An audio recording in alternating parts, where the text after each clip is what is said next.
Hello everyone, welcome back to Smart Biology Tricks. இன்னைக்கு நம்ம இந்த வீடியோல எதை பத்தி பேச போறோம் அப்படிங்கறத டைட்டில் கார்ட்லயே பார்த்திருப்பீங்க. It is none other than mitochondrial inheritance. So இந்த டாபிக்ல போறதுக்கு முன்னாடி மைட்டோகாண்ட்ரியா அப்படினா என்ன அப்படிங்கறத நம்ம தெரிஞ்சுக்கலாம்.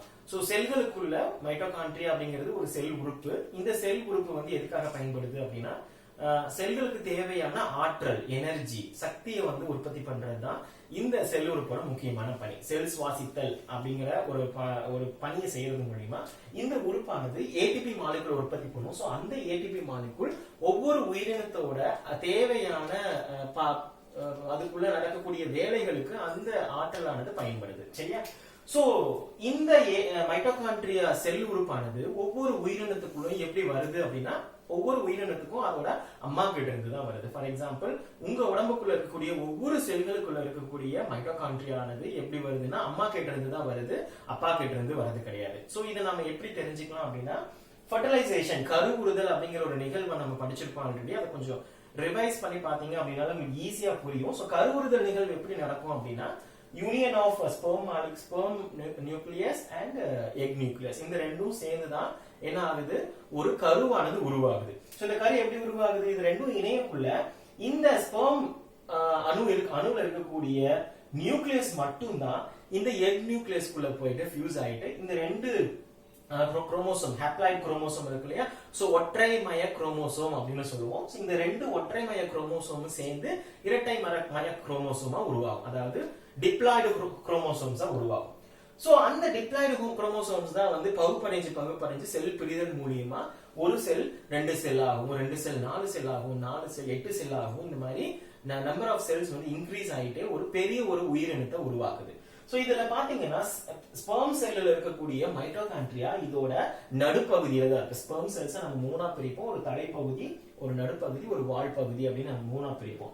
இந்த மைட்டோகாண்ட்ரியானது ஸ்பெர்ம் செல்ஸ்க்குள்ள நடுப்பகுதியில தான் இருக்கு. சோ இந்த மைய பகுதியில இருக்கக்கூடிய மைட்டோகாண்ட்ரியா எதுவுமே வந்து எக்கோட சர்ஃபேஸ்க்குள்ள என்டர் ஆகிறது கிடையாது.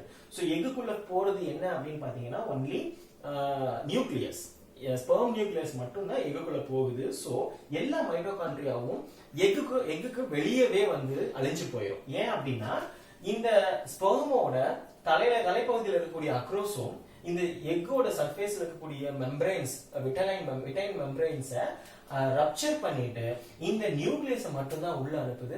ரிமைனிங் இந்த ஸ்பெர்மோட பாடி எல்லாமே அவுட் ஆஃப் த சர்ஃபேஸ், இந்த எக்குக்கு வெளியே வந்து ரப்சர் ஆயிடுது.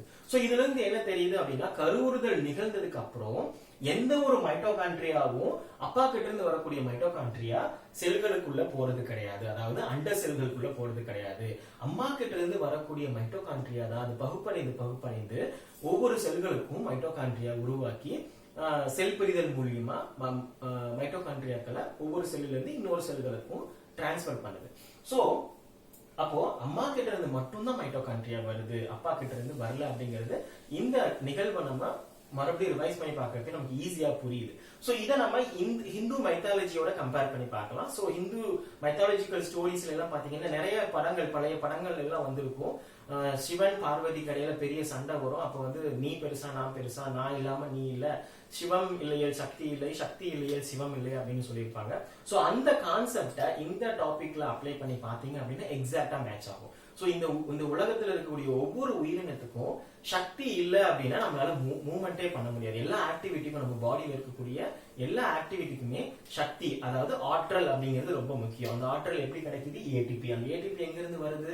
மைட்டோகாண்ட்ரியால இருந்து வருது. அந்த மைட்டோகாண்ட்ரியா எங்க இருந்து நமக்கு கிடைக்குது? ஒவ்வொருத்தருக்கும் நம்மளோட அம்மா கிட்ட இருந்து மட்டும்தான் வருது. சோ அப்போ சக்தி இல்ல அப்படின்னா சிவம் இல்ல, சிவன் மட்டும் இல்ல, இன்னொரு சக்தியை உருவாக முடியாது. சோ ஒவ்வொரு உயிரினங்களும் இந்த பூமியில பிறக்கணும் அப்படின்னா சக்தி அப்படிங்கிறது அவசியம். அதாவது ஃபீமேல் கிரியேச்சர் அப்படிங்கிறது ரொம்ப அவசியம் அப்படிங்கறத நம்ம சயின்டிபிக்கா நம்ம டிஸ்கஸ் பண்ண முடியும்.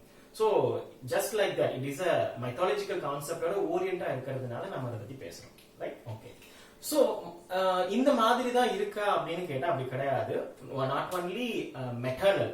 சோ பெட்டர்னல் கிட்ட இருந்துமே கூட சில மைட்டோகாண்ட்ரியா ஆஃப்ஸ்பிரிங்க்கு டிரான்ஸ்பர் ஆகுது அப்படிங்கறத ரிசர்ச்ல ஐடென்டிஃபை பண்ணிருக்காங்க. சோ அந்த ரிசர்ச்சோட ஆர்டிகல் லிங்க் நான் உங்களுக்கு டிஸ்கிரிப்ஷன்ல கொடுக்கிறேன், அதை போய் பாருங்க. சோ ரீசன்ட் டிஸ்கவரி வந்து பாத்தீங்கன்னா சயின்டிபிக் டிஸ்கவரியில அம்மா கிட்ட இருந்து மட்டும் மைட்டோகாண்ட்ரியா வரது கிடையாது, அப்பா கிட்ட இருந்தும் பார்ட் ஆஃப் த மைட்டோகாண்ட்ரியா வந்து நெக்ஸ்ட் ஜெனரேஷனுக்கு டிரான்ஸ்பர் ஆகுது அப்படிங்கறத ப்ரூவ் பண்ணிருக்காங்க. சோ அந்த ஆர்டிக்கலை படிச்சு பார்த்துட்டு சோ அதுல என்ன உங்களோட மாற்று கருத்து ஏதாவது இருக்கு அப்படின்னா நீங்க கமெண்ட்ல சொல்லுங்க. So we can discuss. Thank you all.